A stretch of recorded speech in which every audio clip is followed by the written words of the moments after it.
Assalamualaikum warahmatullahi wabarakatuh.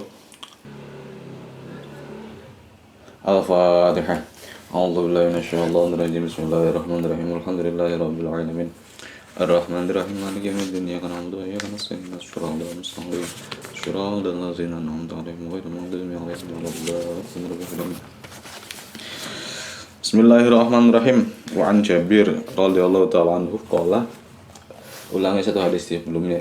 Jabir. Wa anhu qala kana Nabi sallallahu alaihi wasallam yajma'u baina rajulaini min qatla Uhudin fi thawbin wahidin thumma yaqulu ayyuhum aktsaru akhzan lil Qur'an. Bismillahirrahmanirrahim. Wa anhu, dan dari Jabir qala berkata sapa Jabir, kana ada sapa Nabi Gusti Kanjeng Nabi sallallahu alaihi wasallam iku yajma'u mengumpulkan sapa Nabi baina rajulaini antara dua orang min qatla Uhudin dari orang-orang yang terbunuh dalam perang Uhud atau orang-orang yang mati syahid dalam perang Uhud, mengumpulkan dua orang tersebut fi thawbin ing dalam pakaian wahidin yang satu. Jadi dikafani dengan satu pakaian. Dua orang mayit, dua orang jenazah atau syahid perang Uhud. Yaqulu, summa yaqulu, lalu berkata sapa Nabi, ayyuhum aksaru akhzan lil Qur'an. Ayyuhum utawi endi-endine sahabat iku aksaru lebih banyak apane akhzan hafalnya lil Qur'an maring Qur'an. Ini sahabat mana yang paling banyak baca Qur'annya atau hafal Qur'annya? Dari yang meninggal itu, dia meninggal itu kan banyak. Terus ya ada berapa sih perang Uhud itu korbannya. Nah, terus dibungkus satu-satu, dibungkus dua orang. Terus ditanya dari jenazah-jenazah ini siapa yang paling banyak hafal Qur'annya. Nah, udah dijawab itu si A misalnya. Nah, baru si A itu akhirnya fayuqaddimuhu, lalu memajukan sapa Nabi ing aksaru akhdanil Qur'an. Fayuqaddimuhu, lalu memajukan sapa Nabi ing aksaru akhdanil Qur'an. Akhirnya Nabi memajukan orang yang paling hafal Qur'annya itu fil lahdi ing dalam lubang kubur, liang kubur. Fil lahdi dalam liang kubur. Artinya kayak kalau sholat itu maksudnya kuburnya banyak, satu ruang kubur misalnya 2 orang, atau satu ruang kubur 5 orang atau berapa orang. Nah, yang paling depan menghadap kiblat itu adalah orang yang banyak baca Qur'annya. Jadi urutan menaruh jenazah di tanahnya atau di dalam kuburnya itu yang paling depan kan miring kanan menghadap kiblat. Nah, yang paling depan itu adalah orang yang paling hafal Qur'an. Walam yughassalu, dan tidak dimandikan sapa qatla Uhudin. Karena syahid enggak boleh dimandikan, haram. Walam yusolat, dan tidak disolati sapa qatla Uhudin, dan juga tidak wajib, haram disolati, malah tidak boleh disolati. Walam yusolat, dan tidak disolati apa alaihim qatla Uhudin. Rawahu, meriwayatan ing hadis sapa Al-Bukhari, Imam Bukhari. Wa fihi wa illa yajuzu wa qala Ibnu al-Arabi fihi dalilun ala anna taklif qad irtafa'a bil maut wa illa fala yajuzu ayyal yulsiq ar-rajul bir rajul illa fi qita'i taklif aw li daruratin. Wa fihi jawazu dafnil itsnaini wa thalatha fi qabrin. Dari hadis ini sebenarnya menggambarkan boleh menguburkan 2 atau 3 orang dalam satu liang kubur. Ghairu anna Syafi'i, akan tetapi Imam Syafi'i wa Ahmad, dan Imam Ahmad qala berkata zalika fi maudhi'id darurat. Hal tersebut, boleh tersebut itu kalau posisinya darurat. Jadi kalau posisinya enggak darurat, ya enggak apa-apa. Enggak apa-apa, jangan sampai 2 liang kubur satu liang kubur 2 orang, tapi tetap satu persatu. Tapi kalau misalnya saking banyaknya jenazah, kayak misalnya kasus apa ya, kemarin yang saya tahu itu tsunami Aceh tahun 2004 itu kan di kuburan ada kuburan massal. Nah di kuburan massal itu dikubur berapa ratus orang dalam satu tempat.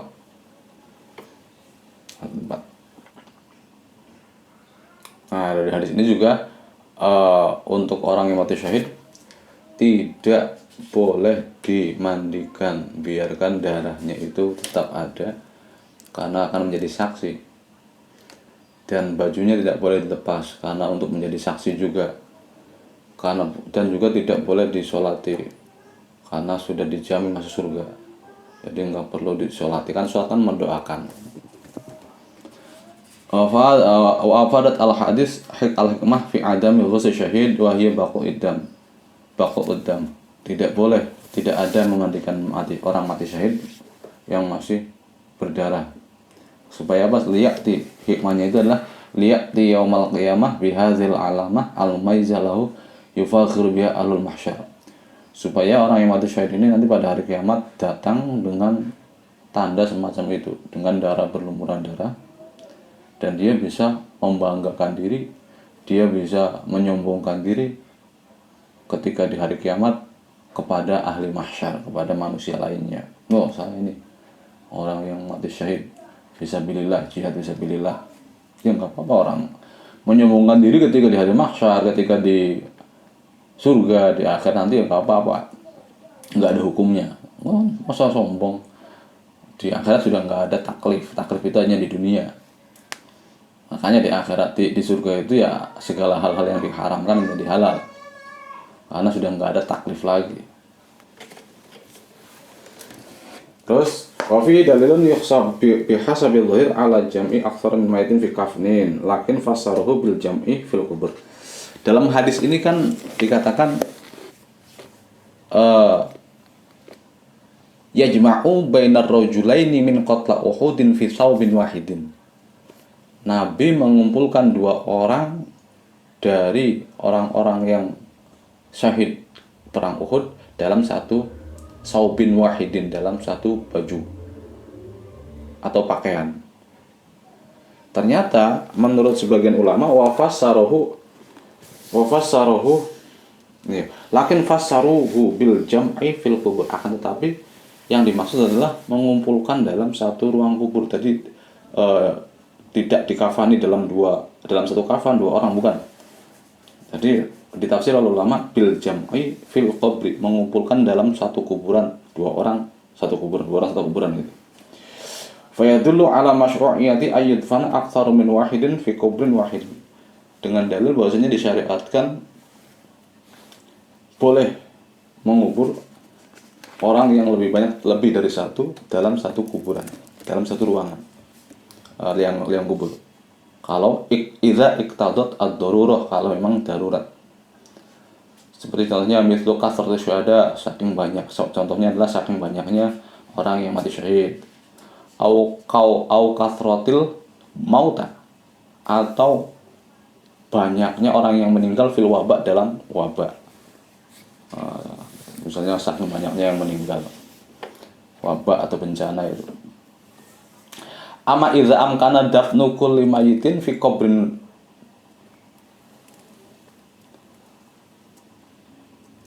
liwahdihi, adapun kalau memungkinkan untuk menguburkan setiap mayit dalam satu kubur karena memang hanya sendiri-sendiri, misalnya tidak banyak yang meninggal atau satu-satunya yang meninggal, ya fayajibu adamul isyraq fil kubri, maka wajib tidak boleh isyraq bareng-bareng dalam satu kuburan, sendiri-sendiri kuburannya. Iktidaan bi fi'lihi, karena mengikuti dengan apa yang dilakukan oleh Nabi sallallahu alaihi wasallam. Nabi kana yadfanu kulla maitin fi qabrin, Nabi selalu menguburkan setiap mayit dalam satu kuburan. Wajaru ala dzalika amalus sahabat, dan begitu pula berlaku apa yang telah dilakukan oleh para sahabat dan umat Islam. Nah, orang yang mati syahid ini mati syahid perang ini namanya syahid akhirat. Syahidul akhirat wa huwa man waradat al ahadits fi addihi syahidan wa huwa ghairu mujahid. Syahid akhirat beda lagi ya, bukan syahid perang. Syahid akhirat adalah syahid yang bukan mujahid. Seperti ghurik, orang yang tenggelam, harik, orang yang terbakar, kena kebakaran misalnya. Al-mabdun, orang yang kena sakit perut lalu mati. Enggak tahu ini sakit perut apa jantung atau apa, sakit perut. Waswahbul hadmi, dan orang yang keruntuhan bangunan atau kena longsor. Mereka itu adalah syuhada. Hadisnya itu adalah al-gharik wal harik wal mabdun waswahibul hadmi syuhada. Nah, yang lainnya banyak, wal-gharim katsirun, banyak. Seperti seorang ibu yang melahirkan, itu juga syuhada, syahid akhirat. Maksudnya syahid akhirat itu apa? Ai lahum sawabus syahid fil akhirat. Mereka akan mendapatkan ganjaran mati syahid nanti di akhirat. Di akhirat mereka akan diganjar sama seperti ganjarannya, pahalanya orang yang syahid di perang mujahid. Bukan berarti walaisa lahum ahkamus syahid fid dunya. Bukan berarti orang-orang yang semacam itu diberlakukan hukum syahid di dunia. Jadi di dunia orang yang syahid akhirat seperti tadi, orang yang tenggelam, orang yang kebakaran, orang yang kerubuhan, orang yang kena bencana, itu dia di dunia tetap jadi seperti orang biasa hukumnya. Disolati, dimandikan, dikafani, dikuburkan. Kewajiban itu. Tapi di akhirat orang semacam itu dihukumi sebagai orang yang mati syahid, orang yang perang mujahid, ganjarannya, pahalanya. Tadi kan kalau mujahid, kalau orang yang syahid ketika peperangan itu di dunia tidak boleh disolati, tidak boleh dikafani, dan tidak boleh dimandikan, hanya dikuburkan saja. Itu di dunia. Di akhirat orang mati syahid karena peperangan itu jelas pahalanya. Nah, sekarang kalau syahidnya syahid akhirat, ini syahid dunia akhirat nih namanya. Orang mujahid itu syahid dunia akhirat. Kalau syahid akhirat saja, kayak orang ibu meninggal, ibu yang melahirkan meninggal, atau misalnya santri yang sedang menuntut ilmu, yang sedang ngaji itu meninggal, atau orang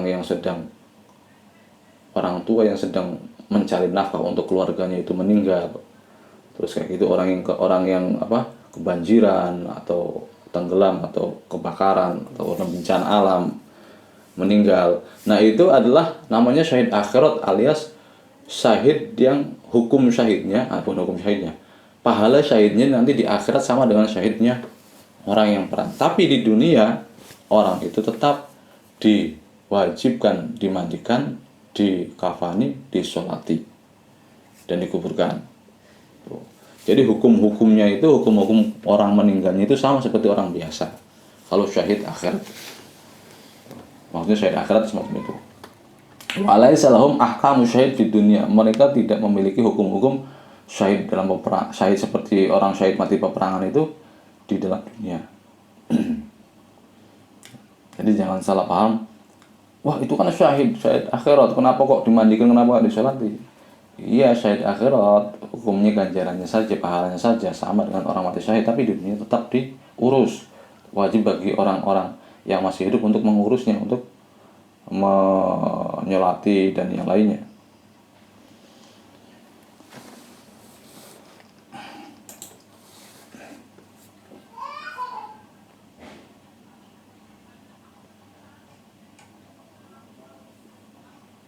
Wala tahsabanna alladzina qutilu fi sabilillahi amwatan bal ahya'un 'inda rabbihim yurzaqun.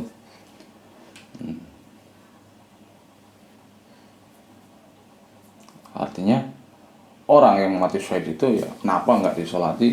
Menurut sebagian ulama, menurut Imam As-Suhaili, kenapa kok orang mati syahid enggak disolati? Orang yang perang mati mujahid itu, jihad fisabilillah, meninggal kemudian enggak disolati.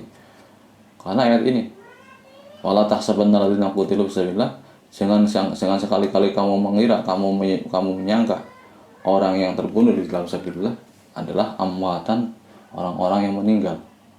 Tidak, mereka enggak meninggal, bal ahyaun. Bahkan mereka itu hidup, inda rabbihim yurzaqun. Dan di sisi Tuhannya mereka telah akan diberikan rezeki. Hidup artinya apa? Ya ngapain mendoakan orang yang masih hidup gitu. Tentu kenyataannya orang yang mati syahid itu hidup, tidak amwatan. Nah, ini menurut Imam As-Suhaili, kenapa kok memandikan mayit, mendoakan atau menyolati itu kok tidak diwajibkan, bahkan haram.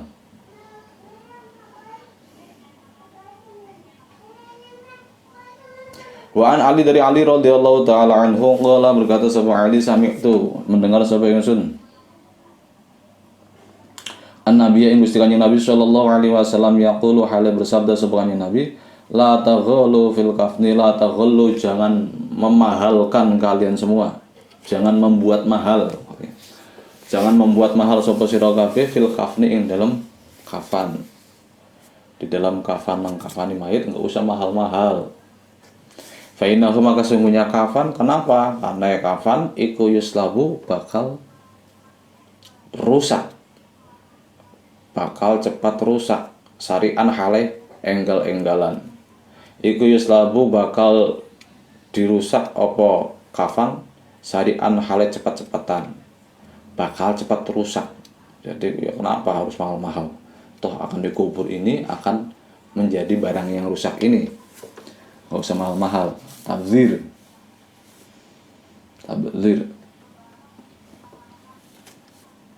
Wa fil hadis an-nahyu 'anil mughalah fil kafani ay al-mubalaghah fi qimatihi. Larangan dalam memahalkan atau membuat mahal kain kafan, ay al-mubalaghah fi qimatihi. Artinya harganya itu terlalu mahal, membeli kain kafan yang harganya terlalu mahal. Wazalika dulu al-karoha, ini menunjukkan makruh saja, enggak haram. Butuh bihadzal hadis. Nah, ini seperti yang didapat dari hadis ini, yang ditetapkan oleh hadis ini. Qala al-Qadhi Husain wal Baghawi, afdalu al-thawb al-ghasil afdalu minal jadid. Baju yang telah pakaian atau kain kafan ini kan bahasa kain kafan yang sudah pernah dibasuh atau dicuci itu lebih baik daripada kain kafan yang baru beli. Dalilnya apa kok begitu? Dalilnya adalah hadisnya Aisyah radhiyallahu anha berkata, nazuru Abu Bakar ila saubin kana yamridu fihi faqala igsilu hadza wazidu alaihi thawbaini wa kaffanuni bih. Aisyah pernah melihat Abu Bakar melihat satu kain yang mana beliau sakit dalam kondisi memakai kain atau baju itu. Akhirnya beliau berkata, memerintahkan kepada keluarganya, cucikan baju ini, kain ini, dan nanti tambahkan kain ini kepada 2 lembar kain kafanku nanti. Lalu kafanil aku dengan kain ini. Nah, Aisyah mengomentari atau menjawab atau menanggapi, loh ini kan sudah kain yang lama, kain bekas gitu. Qala Abu Bakar menjawab, al-hayyu ahaqqu bil jadid minal mayyit. Kata Abu Bakar, orang yang masih hidup itu lebih layak menggunakan sesuatu yang baru daripada orang yang sudah mati. Jadi kita yang masih hidup ini lebih layak memakai sesuatu kain yang baru atau baju yang baru daripada orang mati. Orang mati sudah mati saja, ngapain pakai baju yang baru? Gitu.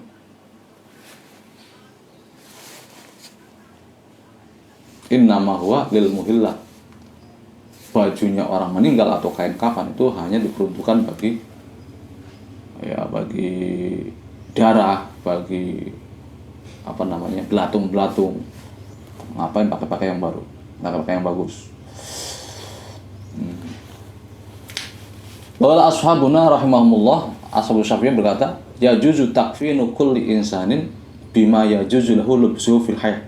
Boleh mengkafani setiap orang dengan kain, pakaian yang diperbolehkan dipakai ketika dia masih hidup. Ya, laki-laki ya pakai sarung, ya pakai baju koko misalnya. Kain-kain semacam itu. Bukan kalau laki-laki ya kalau laki-laki berarti bukan sutra. Kalau sutra nggak boleh. Nah, ini boleh mengkafani setiap orang dengan kain atau baju yang ketika dia hidup itu boleh memakainya. Wa amal harir adapun sutra fa yahrumu takfinu rajul fihi, maka haram mengkafani seorang laki-laki, mayit laki-laki dengan sutra. Yang haram itu siapa? Ya orang yang hidupnya. Yang kena haram itu bukan mayitnya, bukan jenazahnya. Karena jenazah sudah nggak ada taklif lagi. Yang wajib mandi itu siapa? Yang wajib mandi itu siapa? Ya, yang memandikan, yang kena kewajiban. Terus wa yukrahu lil mar'ah, sutra juga makruh bagi mar'ah, bagi perempuan. Kalau dikafani dengan sutra, ya karena itu larang, karena saking mahalnya. Li'anna fihi sarawan, ini terlalu berlebihan. Mahal sutra dibuat kain kafan. Dan juga idha'atul mal, menyia-nyiakan benda, harta benda. Beda dengan di dunia, perempuan, istri memakai sutra, itu tidak ada istilah berlebihan, tidak ada istilah idha'atul mal, menyia-nyiakan harta, karena memang ada tujuannya at-tajammul lizauj, untuk berhias bagi suaminya. Jadi bukan karena dibedakan antara orang yang masih hidup sama orang yang sudah meninggal. Orang yang masih hidup memakaikan emas, perempuan yang masih hidup dipakaikan emas atau pakai sutra, itu tidak ada unsur berlebihan, karena itu memang tujuannya at-tajammul lizauj, berhias untuk suaminya. Tapi kalau sudah meninggal, buat apa pakai kain kafan sutra? Buat apa? Malah mubazir atau menyia-nyiakan harta, buang-buang duit. Wa an Aisyah, dan dari Aisyah radhiyallahu taala anha, anna Nabi sallallahu alaihi wasallam, bahwasanya Nabi sallallahu alaihi wasallam iku qala, bersabda sapa kanjeng Nabi laha maring Aisyah, laumuti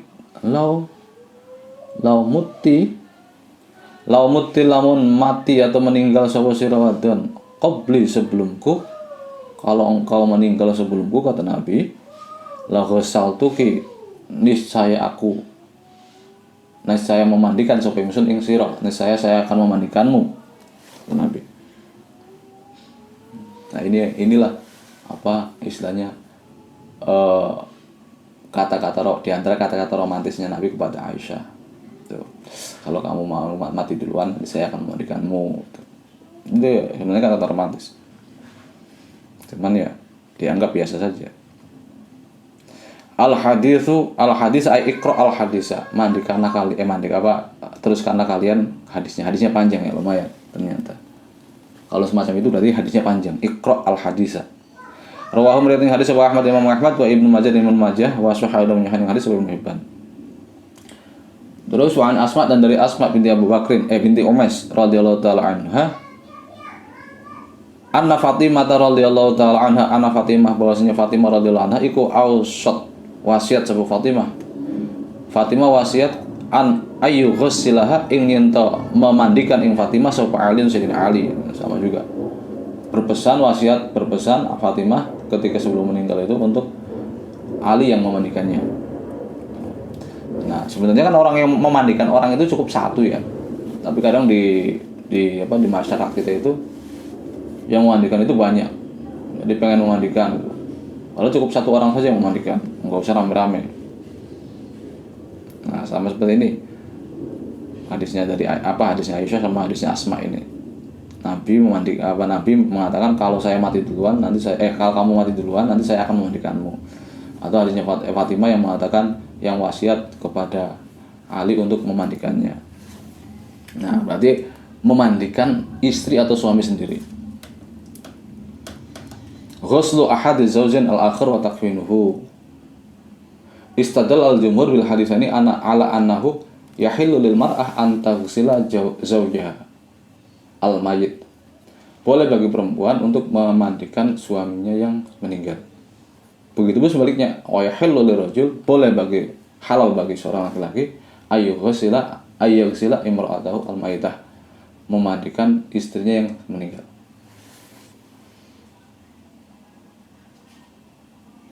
Wa kadzalika takfin wa hadis zaujain, begitu pula untuk mengkafani masing-masing, bukan masing-masing, mengkafaninya seorang suami ke istrinya atau istrinya yang sudah meninggal. Atau sebaliknya, seorang istri mengkafani suaminya yang sudah meninggal. Bahkan bil aula, justru yang lebih utama ya begitu. Yang lebih utama istri atau suami sendiri.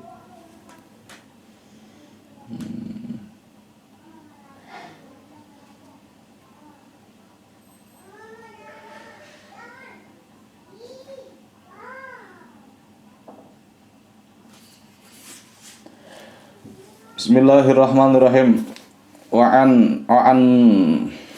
Bentar, lihat lagi syarahnya mana. In kana laha zaujun jaza lahu ghusluha. Ya benar, kalau dia punya suami, boleh suaminya memandikan perempuan tersebut. Nah, sekarang bagaimana wal asoh? Bagaimana siapa yang didahulukan? Misalnya banyak orang yang ada di situ, ada istrinya, ada ibunya, ada anak-anaknya.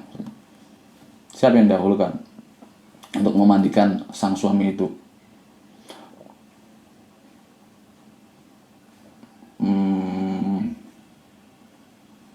Wal asoh an nisa yuqaddimna ala zauj. Menurut pendapat yang sahih, perempuan lebih didahulukan daripada suaminya. Misalnya seorang istri meninggal, nah yang didahulukan adalah perempuan, ibunya, anak-anaknya misalnya, atau saudara-saudaranya daripada suaminya. Menurut Paul Asoh, ya, menurut Paul Asoh, fi ghusli zaujah, dalam memandikan seorang istri. Wa hal yuqaddamu ala rijal al maharim fihi wajhani.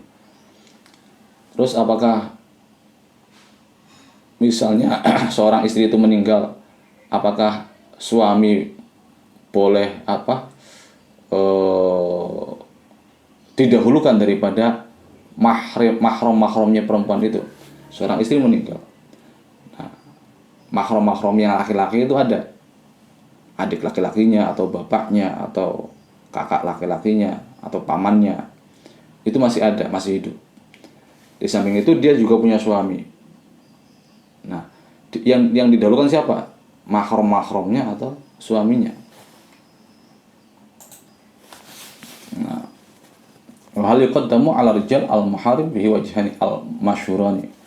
Yang paling asyah adalah, yang paling sahih adalah yuqaddamu az-zawju alaihim, yang didahulukan adalah suami. Wa an Buraidah, dan dari Buraidah fi qissatil Ghamidiyah, yang dalam ceritanya Nyai Ghamidiyah, seorang perempuan namanya Al-Ghamidiyah, allati amara, yang memerintahkan sapa an-nabi Gusti Kanjeng Nabi sallallahu alaihi wasallam bi rajmiha, kelawan merajam Ghamidiyah, fi zina, yang dalam masalah zina. Jadi Ghamidiyah ini melakukan perzinahan, lalu Nabi karena melakukan karena sesuai hukum yang ada, yang berlaku, orang yang berzina itu dihukum rajam. Wala, berkata sapa Buraidah ini laki-laki ya, Buraidah. Summa amaru, lalu memerintahkan sapa Kanjeng Nabi biha ing kelawan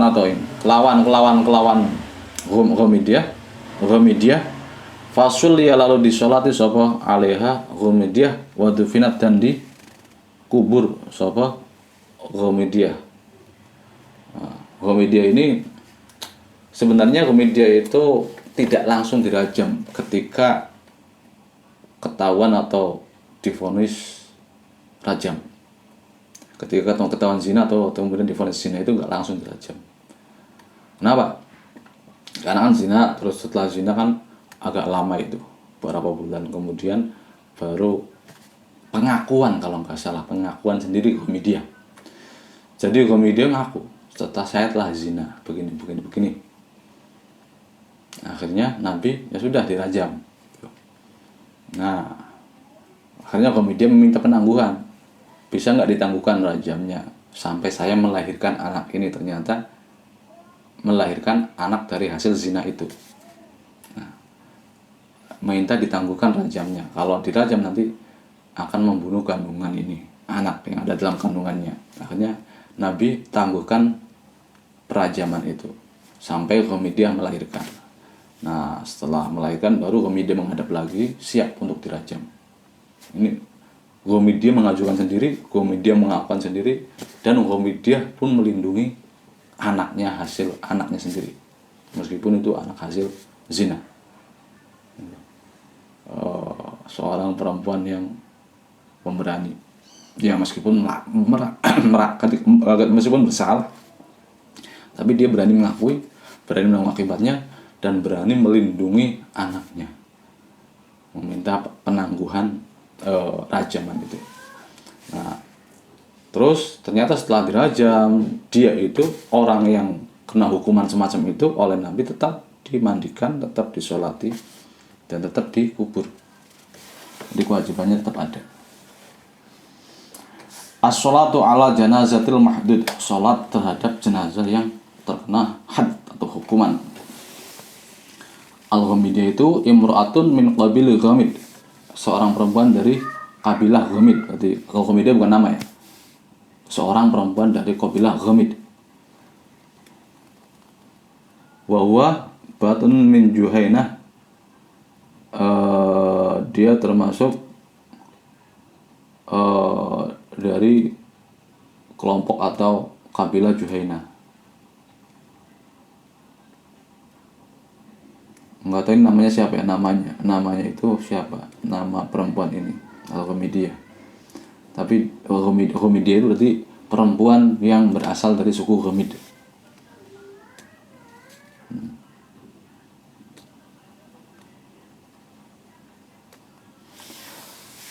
Fasol alaihi, menunjukkan Nabi memerintahkan untuk menyolatinya. Ya dulu ala wujubis sholat alal mayit, tetap wajib menyolati terhadap mayit tersebut, mayit semacam itu, mayit yang terkena had itu tetap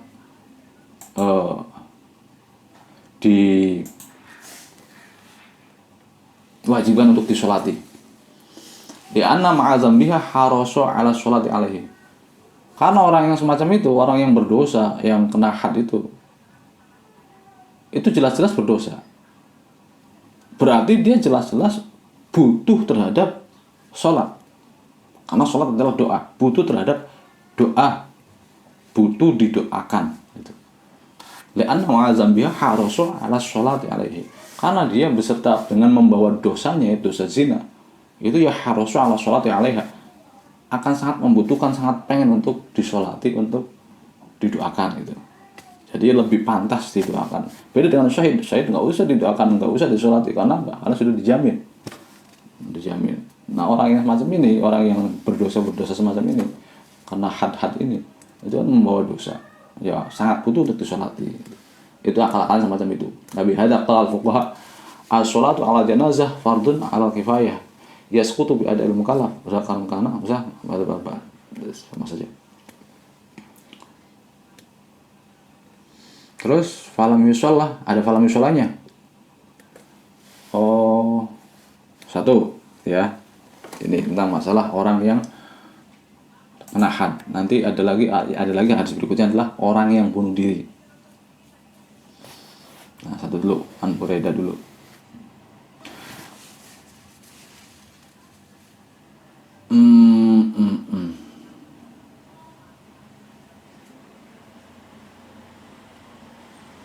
As-sahih madzhabul ulama al-qail bi sholati ala kulli muslimin sawa'un kana mahdudan aw marjuman aw qatilan nafsihi aw walad zina. Li anna Nabi sallallahu alaihi wasallam shalla 'ala allati rujimat minaz zina. Allah Allah.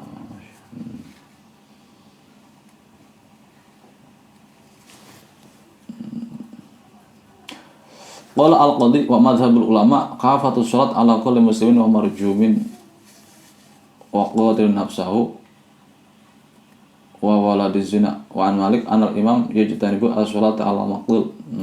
Satu lagi hadisnya saya baca ya, ini berhubungan. Tadi soal hadisnya Ghomidiyah, soal perempuan yang dihad, yang dirajam, yang dihad sampai meninggal, yang dirajam sampai meninggal. Terus dalam hadis itu dimandikan dan disolati dikubur. Satu lagi nih hadisnya. Wa an Jabir dari Jabir bin Samurah radhiyallahu ta'ala anhu qala berkata sahabat Jabir, utia disowani, didatangi sopan Nabi usianya Nabi sallallahu alaihi wasallam birojulin kelawan seorang laki-laki qatala yang membunuh sapa rajul nafsahu ing dirinya rajul, bunuh diri. Nabi didatangi ya keluarganya, maksudnya keluarganya itu sowan pada Nabi. Nabi tolong sholati keluarga saya yang mati, tapi matinya bunuh diri. Nah, setelah tahu matinya bunuh diri, bima syaqisa kelawan piro-piro landepe tajamnya anak panah. Bunuh dirinya itu dengan anak panah gitu. Jadi anak panahnya ditancapin atau gimana. Nah, pokoknya bunuh diri lah. Ternyata setelah mendengar dia bunuh diri itu, Nabi falam yusolli, maka tidak mau menyolati sopo Nabi alaihi ngatasé rajul. Nabi enggak mau menyolati orang yang mati bunuh diri. Bunuh diri. Dua hadis ini. Tadi hadis pertama tentang Ghomidiyah itu menunjukkan orang yang dirajam, meninggal dirajam, dihad itu boleh disolati, boleh dikuburkan, boleh dikafani.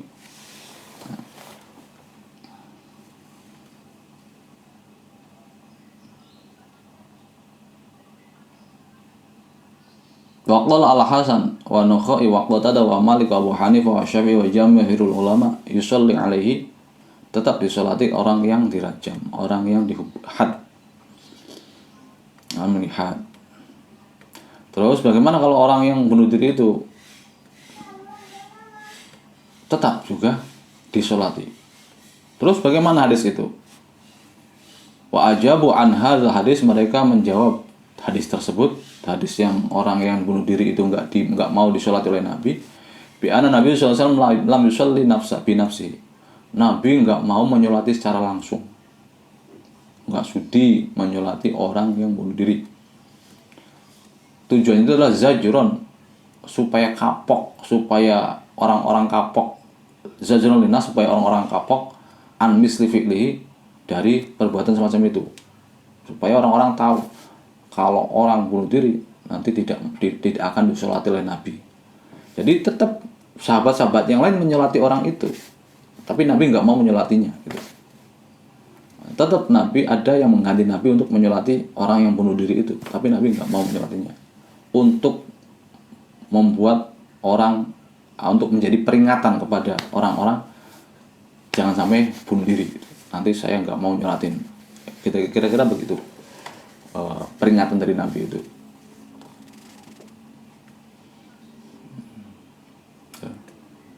Tetap mazhabul ulama kafatus salat ala kulli muslimin wa marjumin wa qatil nafsihi, baik itu orang yang dirajam, baik itu orang yang bunuh diri, baik itu anak zina, anak hasil zina terus mati, itu tetap wajib disolati, wajib seperti orang biasanya.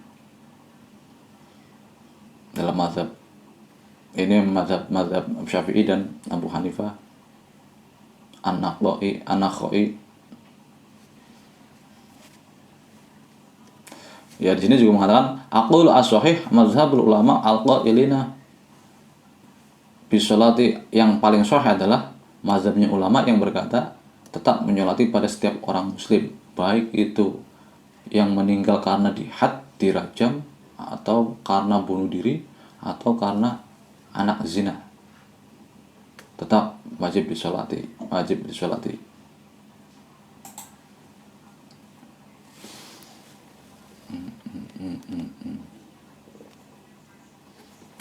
Fazahaba jamaahirul ulama wa minhum al-mazahib al-arba'ah. Jumhur ulama, mayoritas ulama berpendapat, diantaranya adalah mazhab 4 itu, berpendapat ila wujubi sholati ala kulli muslimin wa mahdudin wa marjumin wa qatilin nafsi wa waladi zina. Berpendapat tetap wajib menyolati orang yang muslim yang mati karena had atau karena rajam atau karena bunuh diri atau karena anak zina. Jadi tetap.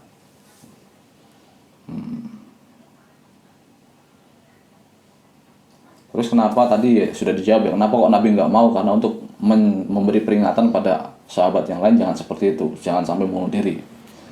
Karena Nabi juga selain bunuh diri, pernah juga Nabi di wahaza kama tarakan Nabi sallallahu alaihi wasallam as-salata fi awalil amri alaman alaihi dainun. Nabi juga tidak mau, pernah suatu ketika Nabi juga tidak mau menyolati orang yang mati tapi masih membawa utang. Masih membawa utang. Orang mati alaihi dainun, alaman alaihi dainun. Tidak mau menyolati orang yang mati masih bawa utang, masih nanggung utang. Zajron lahum anit tasahul fil istidana. Nah, ini juga untuk memberikan peringatan kepada para sahabat supaya jangan menyepelekan tentang masalah hutang piutang dan menyepelekan masalah pembayaran hutang. Ya tetap Nabi sih nggak mau menyolati, tapi sahabat lain menyolati gitu. Wa amaro ashabahu bisolati alaihi, dan Nabi memerintahkan para sahabatnya untuk menyolatinya. Tetap disolati, fardu kifayah tetap. Cuma Nabi sendiri ini, pribadi Nabi sendiri, kenapa nggak mau melakukan itu? Untuk memberi peringatan, untuk menjerakan orang-orang yang semacam itu supaya jerah, supaya kapok, supaya jangan lagi semacam itu kalau yang masih hidupnya. Ini bagi yang masih hidup ini, bagi yang masih hidup.